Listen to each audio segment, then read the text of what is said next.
எங்க சேதாரத்துக்கு மேல கொடுத்தீங்கன்னா உங்க காசை வேஸ்ட் பண்ற மாதிரி தான்.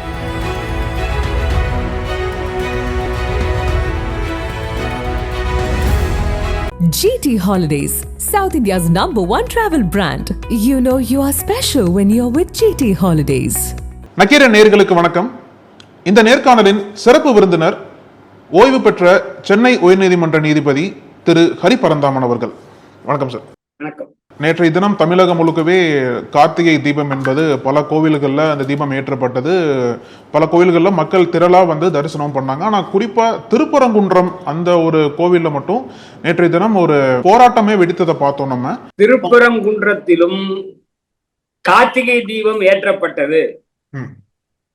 வழக்கமாக ஆண்டுக்கணக்காக தீபம் ஏற்றக்கூடிய இடத்தில் கார்த்திகை தீபம் ஏற்றப்பட்டது. அங்க இருக்கக்கூடிய முருகன் சன்னதியில், முருகன் கோயிலில், அங்க கர்ப்ப கிரகத்துக்கு நேர் மேலே மலை உச்சியில் உச்சி பிள்ளையார் கோயில் என்ற இடத்துல அங்க இருக்கக்கூடிய தீபத்தூணில் வழக்கமாக ஏற்ற இடத்துல ஏற்றப்பட்டது. பக்தர்கள் கலந்துட்டாங்க சார். சங்கிகளும் சனாதானிகளும் பண்ண பிரச்சனை சார். அதனால திருப்பரங்குன்றத்தில் வழக்கமாக ஏற்றப்படுவ கார்த்திகை தீபம் ஏற்றப்பட்டது. அதனால இதை முதல்ல பதிவு பண்ணுங்க சார். நீங்க சொன்னதுதான் உண்மை. ஏன்னா அங்க பல ஆண்டுகளா வந்து அந்த இடத்துல தொடர்ந்து கார்த்திகை தீபம் ஏத்திட்டே வராங்க. ஆனா நேற்றைய தினம் அந்த பல ஆண்டுகளா இருந்த நடைமுறையை வந்து மாத்தக்கூடிய வகையில நேற்றைய தினம் போராட்டம் நடந்தது. அந்த போராட்டத்திற்கு மீண்டும் கேட்கிறேன் சார். அதாவது அந்த சனாதானிகள், சங்கிகள், இந்து முன்னணியினர், இந்த குரூப்பை சேர்ந்தவங்க தொடர்ந்து இதுக்கு முன்னாடி எல்லாம் பல முறை முயற்சி செய்து உயர் நீதிமன்றம் அவர்களுக்கு தொடர்ந்து மறுப்பு தெரிவித்திருந்தது சார். இந்த இடத்த இப்போ நேற்று இந்த உச்சி பிள்ளையார் கோயில்ல மட்டும்தான் ஏற்றுவோம் என்ற நிலைப்பாட்டை முருகன் கோயில் நிர்வாகம் எடுத்திருக்கிறது. ஏன்னா நாங்க காலாகாலம் சார் இப்போ திருவண்ணாமலையில ஏத்துறாங்க சார் தீபம். அது இல்ல இன்னொரு இடத்துல ஏத்துனா அப்படி. அதாவது இப்ப இவர்களை பொறுத்த வரையில தீபம் அல்ல சார், அவர்களுக்கு பிரச்சனை வேணும். இவங்களை பொறுத்த வரையில கார்த்திகை தீபம் அல்ல பிரச்சனை. ஏன்னா அங்க தீபம் இருக்கு. இவங்களுக்கு இதை பல முறை வழக்கு போட்டாங்க. எல்லா பல முறையும் அந்த வழக்கு தள்ளுபடி செய்யப்பட்டது. அவங்க இப்ப ஜிஆர் சாமிநாதன் முன்னாடி இதை கொண்டு வந்து ஆர்டர் வாங்குறாங்க சார். இப்ப நான் கேட்கிறேன், போன கார்த்திகை இந்த கார்த்திகை ஒரு வருஷம் இருக்குல்ல, அப்ப போட வேண்டியது ஏன் 10 நாளுக்கு முன்னாடி போடுறாங்க? ஏன் அவர் 1ஆம் தேதி தான் ஆர்டர் தராரு சார்? அது முன்னாடி ஏன் தரல? அவருடைய வேலையே இதான் சார். இது மட்டும் இல்ல, கரூர் எச்சில் நிலை வழக்கு இருக்கு பாரு, எச்சில உருள்றது, அதுவும் அது முந்தின நாள் தான் தராரு. அன்னைக்கு அந்த வழக்கு அன்னைக்கு அந்த நிகழ்ச்சி நடந்துடுது, உருண்டாங்க 40 பேரு சார். அதனால அதுலயும் வந்து ஏற்கனவே சார், அதுலயும் உயர் நீதிமன்றத்தின் 2 நீதிபதிகள் அமர்வு எச்சில் இலையில் உருளுவது நாங்கள் அனுமதிக்க மாட்டோம், அது மனித மாண்புக்கு விரோதமானது. யாரு பார்ப்பனர்கள் சாப்பிட்ட எச்சில் இலையில் உருண்டால் நீ சொல்றதுக்கு போகுது, அது ஒத்துக்க மாட்டோம்னு சொல்லி சென்னை உயர்நீதிமன்றத்தின் 2 நீதிபதிகள் அமர்வு சொல்லி இருந்தாலும் அதை மீறி கொடுத்தார் சார் இவர். அதே இதுல இங்க அதான் இதுவும் 2 நீதிபதிகள் அமர்வு 2017 நீதிபதி கல்யாண சுந்தரம் தலைமையிலான 2 நீதிபதிகள் அமர்வு இதே கோரிக்கை நிராகரிக்கிறது. இவர் கொடுக்கிறாரு. அதான் சார் அராஜகத்தின் உச்சகட்டம். நேற்று சிபிஎம் மார்க்சிஸ்ட் கட்சியினுடைய செயலாளர் சண்முகத்தோட பேட்டி ரொம்ப சிறப்பான பேட்டி சார். ஏன்னா வேற யாரும் அந்த ஷார்ப்னஸோட சொல்லல. அதான் என்னுடைய பதிலும் அதான் இருக்க போகுது. 1ஆம் தேதி இன்னைக்குதான் இந்த உத்தரவு கொடுக்குறாரு சார். 1ஆம் தேதி எப்ப கொடுக்குறாரு, மாலையா எத்தனை மணிக்கு கொடுக்குறாங்க? அத இந்த இப்படி நாங்கள் இல்லை, உச்சி பிள்ளையார் கோயில் தான் ஏற்றுவோம் என்ற நிலைப்பாட்டை கோயில் நிர்வாகம் எடுக்கிறது, தமிழக அரசு எடுக்கிறது, தர்காவும் சொல்றாங்க. அவங்க கேட்கிற இடம் எங்க தெரியுங்களா? சங்கிகள் கேட்கிற இடம் தர்காவுக்கு அருகில் உள்ள இடம். தர்காவுக்கு அருகில் மட்டுமல்ல, அங்க தர்கா நெல்லித்தோப்புன்ற முஸ்லீம் வழியா போய் தான் அந்த இடத்துக்கு போக முடியும். அதான் முக்கியம். அவங்க சொல்ற அந்த தீபத்தூன்றாங்களா, தீபத்தூண் அல்ல அப்படின்றது ஒண்ணு இருக்கு. தீபத்தூணை வச்சுங்க. அங்க ஒரு தீபத்தூண்னா என்ன சார்? மலையில ஒரு தீபத்தூணை யாரும் செய்தி எல்லாம் வைக்கல, அதுவே இருக்கு. இயற்கையாக இருக்கிற இடத்துல நீ பண்றாங்க, இல்ல அதுல ஏதோ பாலிஷ் பண்ணிருக்கலாம். அவங்க சொல்ற இப்போ இடம் வந்து தர்காவுக்கு அருகிலே இருக்கக்கூடிய ஒரு இடம். அதுக்கு வேற வழி கிடையாது, தர்கா வழியா போகணும். தெரியாது சார். நான் என்ன கேட்கிறேன், உங்க ரம்ஜானோ அல்லது வேற ஏதோ உங்களுடைய இஸ்லாமியர்களுடைய ஒரு பண்டிகைக்காக நீங்கள் இந்து கோயில் வழியா போட்டு ஒத்துப்பாங்களா? சாதாரண கேள்வி. இந்த அப்படி அதுக்கு அவங்க நோக்கமே அதான் சார். இப்போ வேற எவ்வளவு இடம் இருக்கு, அவ்வளவு பெரிய மலை, அதுல இன்னொரு இடத்துல ஏத்துறதுனா கூட அது கூட எனக்கு சரியில்லை சார். ஒரு இடம் தான். அவரு சாமிநாதன் அவர்கள் ஒரு வேடிக்கையான வினோதமான காரணத்தை சொல்லியிருக்காரு. வீட்டுல சார், இது எங்க வீட்டுல கூட ஏத்துவாங்க, என்ன நம்பிக்கை இருக்கு, எனக்கு தான் இல்லை ஏற்றுவாங்க. அவங்க ஒரு 40-50 அகல் விளக்கு ஏற்றுவாங்க. அந்த மாதிரி மலையில 40 இடத்துல ஏற்ற முடியாது சார். பப்ளிக் ஆர்டர், அது பொது ஒழுங்கு எல்லாம் வேணும். இப்ப திருவண்ணாமலை இடத்துல தான் ஏத்துறாங்க. அதனால இத இவர்கள் அரசியல் ஆக்கணும்ன்றதுதான் சார். இந்து முஸ்லிம் கலவரம் வேணும் சார் அவங்களுக்கு. அதுல இந்த நீதிபதிக்கும் அதுல அவரு இதுக்கு முன்னாடி சங்கி இப்போ சங்கியா இருக்காருன்றதான் எல்லாருக்கும் தெரியும் சார். நான் கம்யூனிஸ்ட் மாதிரி அவர் சங்கி. நீங்க சொன்னது போலவே ஹிந்து முன்னணி அமைப்பெல்லாம் என்ன சொல்லிட்டு வராங்க அப்படின்னா, நிச்சயமா திருப்பரங்குன்றம் தென்னிந்தியாவுடைய அயோத்தியாவா மாறப்போகுதுன்ற மாதிரி அவங்க ஒரு முழக்கம் வைக்கிறாங்க. அதை தொடர்ந்து அவங்க அதை பிரச்சாரமும் பண்ணிட்டு இருக்கிறத பார்க்க முடியுது. அதையும் தாண்டி இந்த நீங்க சொன்னீங்க இல்லையா, பல வழக்குகள்ல மிக முக்கியமான வழக்கு என்பது 2014ஆம் ஆண்டு இந்த மாதிரி ஒருத்தர் போறாரு. அவர் பேர் சுப்பிரமணியன் நினைக்கிறேன். இதே மாதிரி ஒரு மதுரை கிளையில வழக்கு போடுறாரு. அவரும் இந்த மாதிரி ஒரு அப்பீல் வைக்கிறாரு. அந்த அப்பீல் அப்போ தள்ளுபடி பண்ணப்பட்டது, மேல்முறையிலும் தள்ளுபடி பண்ணிட்டாங்க. இல்ல சார், 2014இல் நீதிபதி வேணுகோபால் தள்ளுபடி செய்யறாரு. ஆமா, அதுக்கு மேல அவரு மேல்முறையீடு செய்யறாரு, அப்பீல் போறாரு. பெஞ்சில கல்யாண சுந்தரம் அமர்வு தள்ளுபடி பண்ணுது. அதான் நான் சொன்னேன், கல்யாண சுந்தரத்தோட 2 நீதிபதிகள் அமர்வு தள்ளுபடி பண்ணுது. இவர் அதெல்லாம் கவலை கிடையாது சார். அதெல்லாம் நான் இன்னும் கூட அடுத்த கட்டத்துக்கு போறேன் சார். சார் அவரு இப்ப ஒரு உத்தரவு கொடுக்குறாரு. அந்த உத்தரவை அரசு ஏதோ காரணத்துக்காக அரசோ நிர்வாகமோ கோயில் நிர்வாகமோ கலெக்டரோ ஒரு காவல்துறையோ பண்ணலன்னா அடுத்த வழி என்ன சார்? அடுத்து என்ன பண்ணும்? இதுக்கு முன்னாடி கண்டெம்ட், பெரியார் மேல கண்டெம்ட் எடுத்திருக்காங்க, இஎம்எஸ் நம்பூதிரிவார் மேல எடுத்திருக்காங்க, அருந்ததி ராய் பேர்ல எடுத்திருக்காங்க. தினமும் இவரே சவுக்கு சங்கர் பேர்ல எடுத்திருக்காரு, இவரே வாஞ்சிநாதன் பேர்ல எடுக்கிறதுக்கு முயற்சி பண்ணாரு சார். இந்த மாதிரி பல என்ன பண்ணும்? கண்டெம்ட் ஆஃப் கோர்ட் ஆக்ட்ல அல்லது எந்த கண்டெம்ட்லயுமே 1 மாதம் அறிவிப்பு கொடுக்கணும் சார். அது இல்லாம இந்த புராணம் மாதிரி, புராணத்துல தான் அன்னையே கொண்டு பெற்றுப்பாங்க, அன்றே கூடுவார்கள். அந்த மாதிரி இதுல இன்னைக்கே நான் கொடுத்த ஆர்டர் கொடுத்தேன் இல்ல கண்டெம்ட் சார். கண்டெம்ட்ல வழக்கு இல்லை சார். 3ஆம் தேதி இன்னைக்கு மாலை 6 மணிக்கு வழக்கை எடுத்து விசாரித்து உடனே போய் யாரை ஏத்துறது சார்? யாரு வழக்கு போட்டாரோ அவரே போய் சார், நீங்க ஒரு வழக்கு போடுறீங்க சார், நீங்க ஒரு வழக்கு போடுறீங்க, ஹைகோர்ட்டுக்கு வருது. ஹைகோர்ட் சொல்லுது என்ன காலி பண்ணணும் வீட்டை விட்டு, உத்தரவு கொடுது உங்களுக்கு சாதகமா. இப்ப நீங்களே என் பூட்டை உடைச்சிக்கலான்றாரு அவரு சார். நீங்களே அந்த இடத்த என்னுடைய எந்த போர்ஷனோ அந்த போர்ஷனை வீட்டை அல்லது ஏதோ ஒரு இடத்த அவர் எடுத்து, அதான் இது வரைக்கும் அப்படியே பண்ணுவாங்க. கோர்ட் அதை செய்யும் சார். ஒரு கோர்ட்டினுடைய அந்த அமீனாம்பாங்க, அந்த மாதிரி அந்த கோர்ட்டோட ஆள் இருப்பாங்க. துணையாக தேவைப்பட்டால் காவல்துறை இருக்கும். இவர் என்ன பண்றாரு? சிஐஎஸ்எஃப் மத்திய சார் உயர்நீதிமன்றத்தை கூட சார், உயர்நீதிமன்றத்தை தமிழ்நாடு காவல்துறை தான் பாதுகாக்குது. உள்ள இருக்கு பாருங்க, நீதிமன்றங்கள் இருக்கு, நீதிமன்றங்களுக்குள்ளதான் இந்த சிஐஎஸ்எஃப் இருக்கு. நான் அதான் கேட்கணும் தான் சார் உங்கள்கிட்ட. நேற்றைய தினம் அவங்க அவமதிப்பு வழக்கு போடுறாங்க. ஆனா வழக்கு போட்ட ராம ரவிக்குமாருக்கு சிஐஎஸ்எஃப் படைகள் பாதுகாப்போட திருப்பூர்ல கூட்டு போறாங்க. சோ சிஐஎஸ்எஃப் பாதுகாப்பு போடுறதுக்கு அந்த இடத்துல நீதிபதி தவறு பண்ணிட்டவரோன்ற விமர்சனம் எழுந்திருக்கு. அதை முன்னாள் நீதிபதி எப்படி சார் பாக்குறீங்க? 100% தவறு சார். சிஐஎஸ்எஃப் அங்க இருக்கிறது, நம்ம தமிழ்நாடு அரசு அதுக்காக பல லட்சங்கள் கொடுக்கிறது. அதை ஜெயலலிதா அம்மையார் ஆட்சேபிச்சாங்க சார். ஏன்னா அத இங்க தலைமை நீதிபதியாக இருந்த கவுல் பண்ண ஒரு அராஜகம் தான் அந்த இது என் கருத்து. ஏன்னா ஸ்ரீநகர்லயும் டெல்லியிலயும் குண்டு வெடிக்கிற மாதிரி தமிழ்நாட்டுல குண்டு வெடிக்கிறது. இங்க நிரந்தரமாக இப்படி ஒரு சிஐஎஸ்எஃப் தேவையில்லை, பாதுகாப்பு தேவையில்லை. ஏன்னா அதிகபட்சம் நம்ம இங்க அதிகமா பயன்படுத்துறது அருவா சார். அது கூட ரொம்ப ரொம்ப ரேர். அதுக்காக இப்படி ஒரு லட்சக்கணக்கா சிஐஎஸ்எஃப் எங்க சார் சிஐஎஸ்எஃப் தேவை? விமான நிலையத்துக்கு சிஐஎஸ்எஃப் தேவை, அங்க ஸ்ரீநகர்ல இருக்கக்கூடிய ஹைகோர்ட்டுக்கு தேவை, டெல்லியில இருக்கக்கூடிய ஹைகோர்ட்டுக்கு தேவை, இல்ல மற்ற இதே மாதிரியாக மணிப்பூர்ல இருக்கக்கூடிய ஹைகோர்ட்டுக்கு தேவை. ஆனா இங்க எதுக்காக சார் தேவை? அப்போ அது அந்த சிஐஎஸ்எஃப் கூட எதுக்காக உயர் நீதிமன்றத்தின் பாதுகாப்பு தான். உயர் நீதிமன்றத்தோட இன்னர் ரிங் தான், நான் வெளியே கூட கிடையாது. அதை போய் ஏத்திட்டுவான்றது இது அதிகார துஷ்பிரயோகம் சார். அதனாலதான் சண்முகம் அவர்கள் சொன்னாரு அவர் நீதிபதியா இருக்க தகுதி இல்லை அப்படின்றதும் அப்படின்றத வந்து ரொம்ப அழுத்தி சொன்னாரு. ரெண்டாவது இதையும் சொன்னாரு, இந்த சிஐஎஸ்எஃப் வந்து பயன்படுத்தியது மிக சட்டவிரோதம்.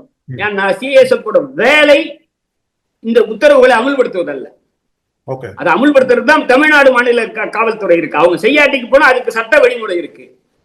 அப்ப என்னன்றத நீ ஹோம் செக்ரட்டரியை கூப்பிடு கண்டெம்ட்ல, ஏன் உங்க டிபார்ட்மெண்ட்ல வரலன்னு சொல்லு. ஒரு நீதிபதி உத்தரவு போட்டார் அப்படின்னா அதை பின்பற்றக்கூடிய பொறுப்பு சிஎஸ்எஃப் இருக்குல்ல, அது அதன்படி தானே போயிருப்பாங்க உங்க பாதுகாப்புக்கு. இல்ல சார், சிஎஸ்எஃப் கிடையாது. சிஎஸ்எஃப்க்கு நீதிமன்ற உத்தரவை அமல்படுத்தும் பொறுப்பு சிஎஸ்எஃப் கிடையாது சார். சிஎஸ்எஃப்க்கு வேலை அங்கதான். அது அங்கிருந்து ஒரு 500 அடியிலேயே வேற ஒரு கொலை நடந்து வச்சுக்க, இவங்க போய் அதை புலனாய்வுல பண்ண முடியாது.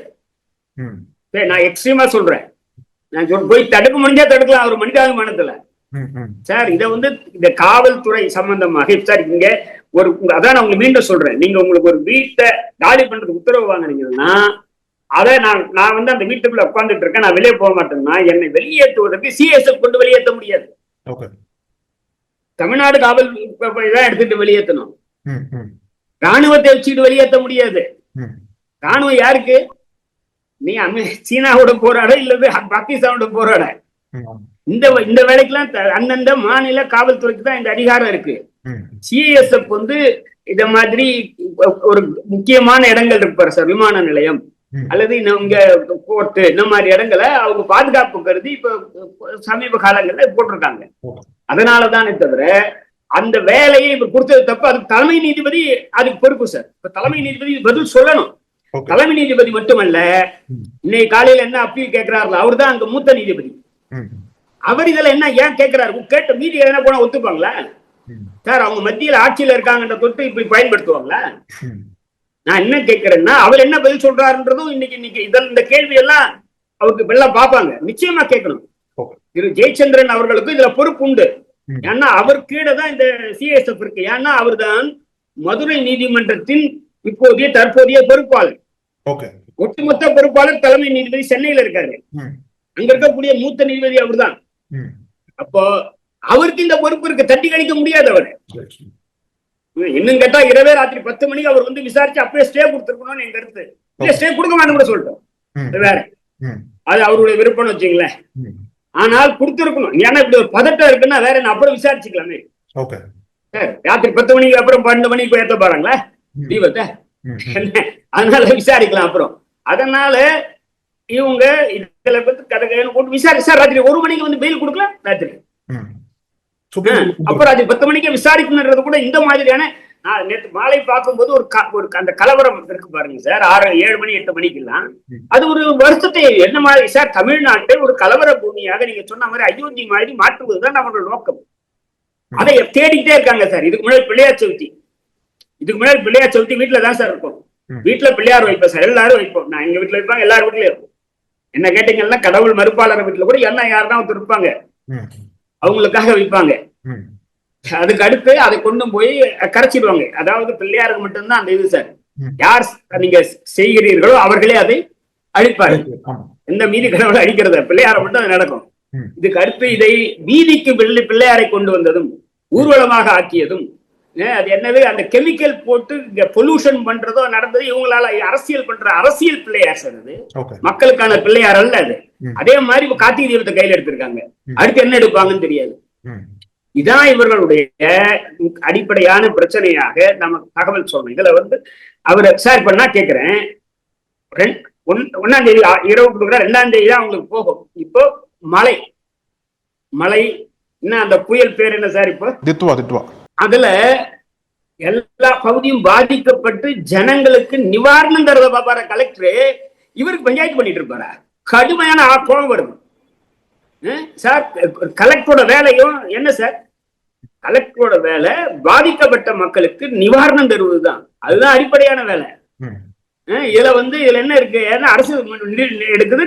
முருகன் கோயில் சொல்லுது, ஐயா நாங்க எங்க முருகன் கோயிலுக்கு நேர் மேலே அங்க இருக்க உச்சி பிள்ளையார் கோயில நாங்க ஏத்துறோம், நாங்க ஆட்சியபிக்கிறோம்ன்றது. அந்த ஆட்சேபனையும் மீறி நீ கொடுக்கிறாய். ஏன்னா உன் அஜெண்டா அது. ஏன்னா அதுக்கு காத்துக்கிட்டே இருக்க. ஏன்னா இவர் அந்த போர்ட்போலியோல உட்காரணும். அதனாலதான் அந்த 1 வருஷம் காத்துக்கிட்டு இருக்காங்க. அந்த நேரத்துல வந்து போடுறாங்க. இன்னொரு கேள்வி என்ன அப்படின்னா, இப்போ நீங்க சொல்றதெல்லாம் மதவாத பிரச்சனை அவங்க ஒரு பக்கம் பண்றதா இருந்தாலும் நீதிமன்ற உத்தரவை அமல்படுத்த வேண்டிய பொறுப்பு மாநில அரசுக்கு இருக்குன்னு இன்னொரு கேள்வி கேட்கறாங்கல்ல சார். அப்ப மாநில அரசு வந்து சரியான முறையில் அமல்படுத்தி இருக்கணும் அப்படின்ற மாதிரி ஒரு கருத்து முன்வைக்கப்படுது இல்ல சார்? அவங்க அப்பீல் போற அவசியம் இல்ல சார். அங்க லா அண்ட் ஆர்டர் வந்து 50 பேர் சாகரான்னு வச்சுங்க. அது என்ன சார் பண்ணும்? இந்த மாதிரி உத்தரவு போடுவோம் லாஸ்ட் டேல ஒருத்தர் பொறுப்பு இல்லாமல் ஒரு நீதிபதி இப்படி உத்தரவு போடுவார் சார். உத்தரவு போடுறாரு சார், அதோட விட்டா பரவாயில்ல. இவர் சிஎஸ்எஃப் அனுபாட்டிக்கு இந்த பிரச்சனையே வராது இல்ல சார். கண்டெம்ப்ட்ல ஒரு நோட்டீஸ் ஆர்டர் பண்ணி சார் இதே மாதிரி ஒரு பிரச்சனை ஒண்ணு நடந்தது சார். ஜெயலலிதா இருக்கும்போது RSS ஊர்வலத்துக்கு ஹைகோர்ட் அனுமதி கொடுக்குது. யார்? நீதிபதி ராமசுப்ரமணியம் கொடுக்குறாரு உச்ச நீதிமன்றத்துக்கு போனவர். ஆனா ஜெயலலிதா சொல்றாங்க கொடுக்க மாட்டேன்றாங்க. உத்தரவு போட்டாலும் பல மாவட்டங்கள்ல கொடுக்க மாட்டேன்றாங்க. ஒண்ணு கண்டெம்ப்ட் போடுறாங்க. அது கண்டெம்ப்ட்ல 1 மாசம் பொறுத்த 6 மாசம் ஆகுது சார். அந்த வழக்கு விசாரணைக்கு வந்து இறுதியா வந்து கண்டெம்ப்ட் இருந்தாலும் நான் இப்போ இந்த பல காரணங்களால இதை வந்து டிராப் பண்றேன் அப்படின்றாரு. அதானே சார். இவர் என்ன சார் 1ஆம் தேதி ஆர்டரு 3ஆம் தேதி நீ ஏத்துன்ட்டு 3ஆம் தேதி ஏத்த முடியலன்னு அன்னைக்கு கண்டெம்ப்ட் வழக்கு அன்னைக்கே தாக்கல் பண்ணி அன்னைக்கே நம்பர் பண்ணி அன்னைக்கே எது சார் நடந்திருக்கு? கண்டெம்ப்ட்ல என்ன பண்ணும்? கண்டெம்ப்ட்ல நோட்டீஸ் இஷ்யூ பண்ணும். நோட்டீஸ் என்றது என்ன? 1 மாசம் நோட்டீஸ், ஸ்டாச்சுட்டரி நோட்டீஸ் 1 month. அதுக்கப்புறம் தண்டனை கொடுங்க சார். தண்டையே கொடுங்க சார். எந்த அதிகாரியோ தண்டனை கொடுங்க.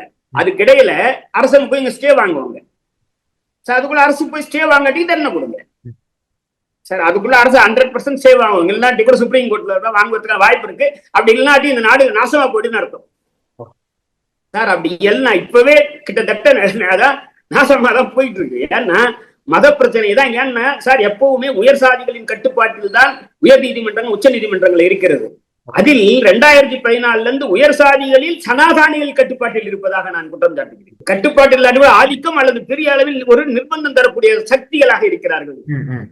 இன்னொரு கருத்து என்ன அப்படின்னா, பொதுவாகவே நீதிமன்றங்கள் மீது என்ன விமர்சனம் இருக்கு அப்படின்னா, வழக்குகளை வந்து ரொம்ப அதிகமா தேங்கி போயிருக்கு நீதிமன்றங்கள்ன்ற ஒரு விமர்சனம் இருக்கிற சமயத்துல இன்னொரு பக்கம் பாத்தீங்கன்னா விரைவான தீர்ப்பும் இந்த ஒரு குறிப்பிட்ட வழக்குல கொடுக்கப்பட்டிருக்கு. நீங்க சொன்னது போல 2-3 நாட்கள் நேத்திக்கு ஒரே நாள்ல வந்து அவமதி வழக்கு போடுறாங்க. உடனே வந்து CISF ஃபோர்ஸ் எல்லாம் வந்து அங்க திருப்பரங்குன்றம் கோயில் இறங்குறாங்க. இந்த விரைவான முடிவுகள் எதுவுமே வந்து வழக்க விசாரிக்காம அவரை தனிச்சையா கொடுத்துட்டார் அப்படின்ற விமர்சனம் ஒரு வைக்கப்படுது இல்ல சார்? இது அராஜகன். அதனால்தான் CPM ஷண்முகம் இதை என்னை விட ரொம்ப ஷார்ப்பா சொல்லியிருக்காருங்க.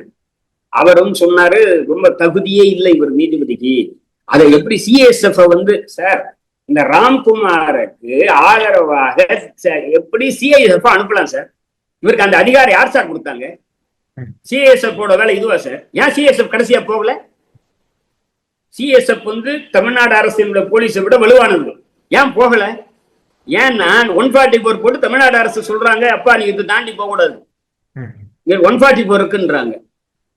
அவங்க திரும்பி வராங்க. அதனால அப்போ இதுதான் அடிப்படை. நீ என்ன பண்ணணும்? இந்த CSF அனுப்புறது அயோக்கியத்தனமானது. நான் சொல்றேன் சார், CSF அனுப்பியது ஒரு அயோக்கியத்தனமானது. வேணா நான் கண்டெம்ட் எடுக்கிட்டேன் அவரு சார். அவர் வேண்டுமானால் கண்டெம்ட் எடுக்கட்டும். நான் சொல்றேன் CSF அனுப்பியது அயோக்கியத்தனமானது. ஏன்னா CSF பணி அது அல்ல. நான் சொல்றேன் அவர் உத்தரவை வந்து அமுல்படுத்தலைன்னா அதுக்கு உரிய அதிகாரிகள் மேல் நடவடிக்கை எடுத்து சிறைக்கு அனுப்புவது எனக்கு ஆட்சேபம் இல்லை. ஏன்னா சவுக்கு சங்கர் அமைச்சாரு, அதுல எனக்கு உடன்பாடு இல்லை. அவர் அமைச்சதில்லை, விசாரித்ததுல எனக்கு உடன்பாடு இல்லை. அதுக்கு அவர் காரணம் சொல்லுவாரு. ஏன்னா தலைமை நீதிபதி வாங்கி எப்படி சார் அவர் கேஸ் அவரே விசாரிப்பாரு? கொகாய்க்கு சொன்னாங்கல்ல, ஒரு அந்த லேடி கம்ப்ளைண்ட் கொடுத்தப்போ அவர் விசாரிச்சதை உலகமே கண்டிச்சது இல்லையா? அதே மாதிரி அவருக்கு சவுக்கு சங்கர் சரியா தப்பான்றது இல்ல. சவுக்கு சங்கர் உங்க பேர்ல குற்றச்சாட்டு சொல்றாரு. அப்ப நீ எப்படி விசாரிக்கல? நீங்க என் பேர்ல குற்றச்சாட்டு சொன்னா நானே விசாரிக்கலாமா? அந்த குறைஞ்சபட்ச நீதி எல்லாம் கிடையாத சனாதானிகளுக்கு? அதனால சார் இவரை பொறுத்த வரையில் அஜெண்டா தான் சார். அதுவும் இஸ்லாமியர்கள் கிறிஸ்தவர்கள்னா அந்த தீர்ப்பு கூட பாத்தீங்கன்னா அப்படிதான். அந்த கிரிப்டோ கிறிஸ்டியன் பாரு சார். இன்னொன்னு இருக்கு, உங்களுக்கு அது தெரியாது. 1ஆம் தேதி இந்த ஆர்டர், 2ஆம் தேதி திண்டுக்கல்ல ஒரு ஆர்டர். திண்டுக்கல்ல இதே மாதிரி ஒரு இடத்துல தீபம் ஏத்துறது. அந்த ஊர்லயும் அதை ஏத்த முடியல. ஏன்னா அங்க வந்து கிறிஸ்தவர்களுக்கு பிரச்சனை. அங்க ஏற்கனவே ஒரு 21 FIR இருக்கு. 2ஆம் தேதி உத்தரவு சார். போய் கலெக்டர் சேர்ந்தா இல்லையான்னு தெரியாது. ஏன்னா எல்லாம் மழையில எப்படி மக்களை காப்பாத்துறதுன்னு இருக்கான். 3ஆம் தேதி அதுல வந்து கட்டம் போட்டு 3ஆம் தேதி மதியானம் 3:15 வர சொல்றாரு சார். மதியானம் 1 மணிக்கு சொல்லி 2 மணிக்கு வேற வேலையே இல்லை கலெக்டருக்கு சார். கலெக்டருக்கும் எஸ்பிக்கும் சார் எது சார் முக்கியமான வேலை? மக்களுக்கு நிவாரணம் தரதா இந்த மழையில? இல்ல இவருக்கு என்ன சார்? எந்த கண்டெம்ப்ட்ல இந்தியாவுல எந்த நீதிமன்றத்துல எந்த கண்டெம்ப்ட்ல அன்னைக்கே வந்து ஆஜராகணும்னு சொன்ன கோர்ட் எங்கேயான சுத்தம் சொல்லுங்க. அப்படி இருந்தால் இந்த சட்டம் அழிஞ்சு போடும் சார். நான் இவ்வளவு கடுமையான வார்த்தைகளை உபயோகப்படுத்துறேன். அப்படி ஒரு சட்டம் இங்க இருக்குமானால் அப்படி ஒரு சட்டம் இல்லை. கண்டெம்ப்ட் ஆஃப் கோர்ட் ஆக்ட்ல 1 மாதம் வந்து ஸ்டாச்சுட்டரி நோட்டீஸ் தேவை. ஆமா, அதுக்கு மேல வந்து கூப்பிடலாம் வேற. ஆனால் அவங்க தகுந்த காரணம் சொல்றாங்கன்னு வச்சுங்களேன், அதுக்குள்ள நடவடிக்கை எல்லாம் எடுக்க முடியாது. இது நான் சொன்னல, இது போன்ற ஒரு சென்சேஷனலான வழக்குகள் இருக்கு பாருங்க. பெரியார் ஆகட்டும், இஎம்எஸ் எல்லாம் எவ்வளவோ கண்டெம்ப்ட் வழக்கு நடக்குது சார். சவுக்கு சங்கருக்கு எத்தனை மாசம் நடந்து? திருப்பரங்குன்றம் விவகாரத்துல கோவில் நிர்வாகம், அப்புறம் ஹிந்து முன்னணியினர், தமிழக அரசு, காவல்துறை, நீதிமன்றம், இத்தனை பிளேயர்ஸ் இதுல இருக்காங்கல்ல. இதுல யாரெல்லாம் வந்து சரியா போயிருக்காங்க, யாரெல்லாம் தவறா போயிருக்கிறதா பாக்குறீங்க? எப்படி இந்த வழக்கு அணுகி இருக்கணும் நீதிமன்றம்னு பாக்குறீங்க? இதுல இந்த வழக்கு வந்ததுல இருந்து கோயில் நிர்வாகம் தொடர்ந்து சரியான நிலைப்பாட்டை எடுத்திருக்கு. கோயில் நிர்வாகம், HRNC, தமிழ்நாடு அரசு எடுத்திருக்கு. தர்காவும் வக்ஃப் போர்டும் இதே கருத்தை சொல்றாங்க, அனைவரும் சொல்றாங்க சார். ஆனால் அந்த சனாதானிகள் சம்பந்தமான அவங்க இருக்காங்க பாருங்க, அவங்க தான் இதை அப்படி ஒரு உத்தரவை வாங்கி 1ஆம் தேதி இன்னைக்கு பெற்று 3ஆம் தேதி இன்னைக்கு அதை அமுல்படுத்துவதற்கு முயற்சி பண்றாங்க. அதுக்கு அப்பீல் போடுறது கூட டைம் இருக்காது சார். ஏன்னா தனிப்பட்ட நபர் இல்லை, அரசுன்றது ஒரு அமைப்பு, அதுல ஒரு கிளியரன்ஸ் வாங்கணும். இதெல்லாம் அது நோக்கமே அதான் சார். கரூர்ல இதே செய்தார், இது அவருடைய உத்தியாகவே செய்கிறார் சார். இப்போ பாபர் மசூதி தீர்ப்புல ஒரு உத்தி, ஏன்னா யார் எழுதுனாங்கன்னு தெரியாது 5 பேர்ல. அது ஒரு மோசமான அது உத்தி, யார் எழுதுனாங்கன்னு தெரியாது.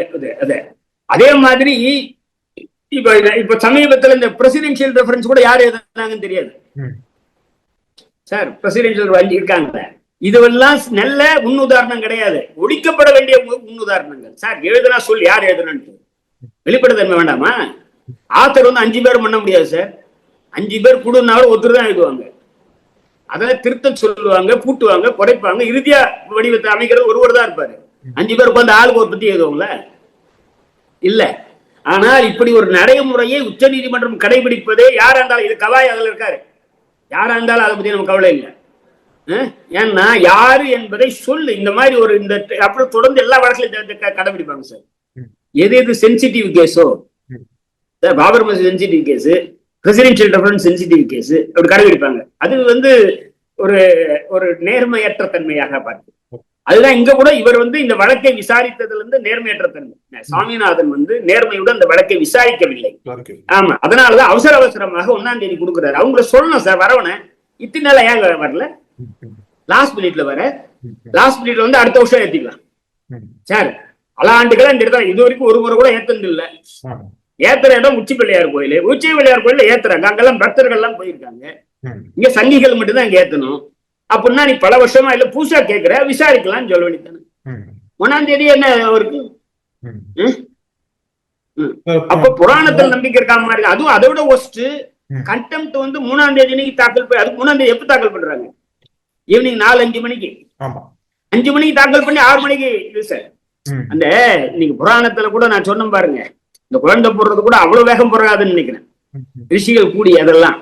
இது வந்து உடனே என்ன உடனே என்ன சார், எப்படி எல்லாம் அந்த மூளை அவங்களுக்கு உதிக்குதுன்னு எனக்கு புரியல சார்.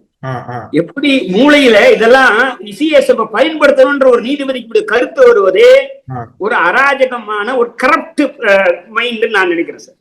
சிஎஸ்எஃப் அவருடைய உத்தரவை அமல்படுத்த சார், அவர் உத்தரவை அமல்படுத்தணும்ன்றதுக்காக அவர் எந்த நடவடிக்கை எடுக்கட்டும் சார். அத எந்த அதிகாரியும் கலெக்டர் ஜெயிலுக்கு அனுப்பட்டும், யார் யார் ஜெயிலுக்கு அனுப்பட்டும், இந்த கோயில் அதிகாரிகள் கோயில் ஜெயிலுக்கு அனுப்பட்டும், என்ன வேணா பண்ணிட்டோம். அதுக்கு வழிகள்லாம் இருக்கு. இன்னைக்கே பண்ணுவோன்றதெல்லாம் எந்த ஊர்ல இருக்கு சட்டம்? அவர் என்ன அப்படின்னா என்ன நினைச்சிட்டு இருக்காங்க? அப்போ தமிழ்நாட்டை வந்து கலவர பூமியாக ஆக்குவது, நீங்க சொன்ன மாதிரி அயோத்தி ஆக்குறது தான் இருக்கு. எனவே நம்ம எல்லாம் ஜாக்கிரதையா இருக்கணும். தமிழ்நாடு அரசு இதை பொறுத்தவரையில் உண்மையில் நான் அதை கிரிட்டிக் சார், நான் தமிழ்நாடு அரசனோட ஒரு பகுதி கிடையாது. ஓகே. நான் highly critical of Tamil Nadu government. பல நான் விமர்சனம் பண்ணியிருக்கேன். ஓகே.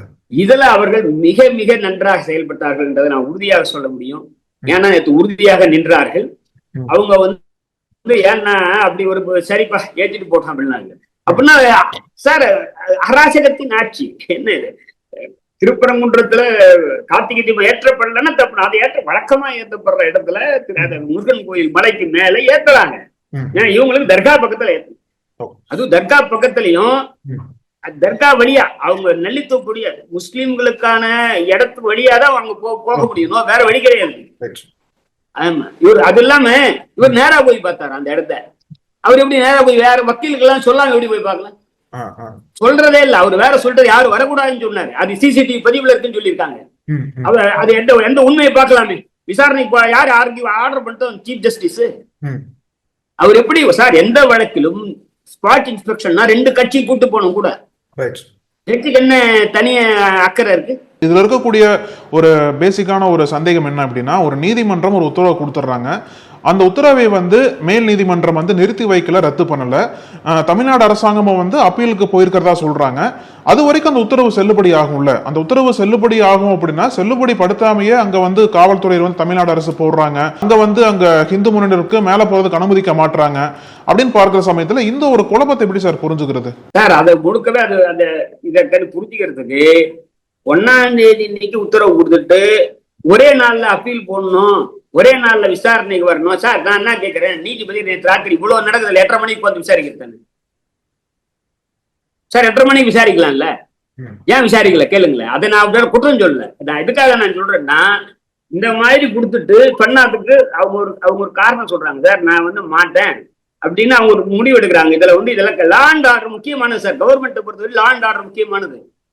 இதுல மிகப்பெரிய அளவுக்கு சேதனம் வரலாம். இதெல்லாம் மழை ஒரு பக்கம் இருக்கு. இதெல்லாம் அவங்க ஒரு முடிவு எடுக்கிறாங்க. முடிவு ரைட்டா தப்பான்றது வேற. உத்தரவுக்காக அப்படி என்ன காரணம் இருந்தாலும் அதுக்காக நீ தண்டனை கூட கொடு, ஆனால் அன்னைக்கே கொடுக்கலாமான்றதுதான் சத்தியம். அன்றே கண்டெம்ட்ட வந்து அன்றே அன்னைக்குதான் தாக்கல், கேட்காமலே உத்தரவை எக்ஸிக்யூட் பண்றதுக்கு ஒரு மோசமான நடைமுறை. சிஎஸ்எஃப் என்ற நமக்கு சம்பந்தம் இல்லாத ஒரு அமைப்பை யூஸ் பண்றது தப்பானது. சார் ரொம்ப நன்றி சார் நேரத்துக்கு கருத்துக்களுக்கும். நக்கீரன் டிவிக்கு சப்ஸ்கிரைப் செய்யுங்கள்.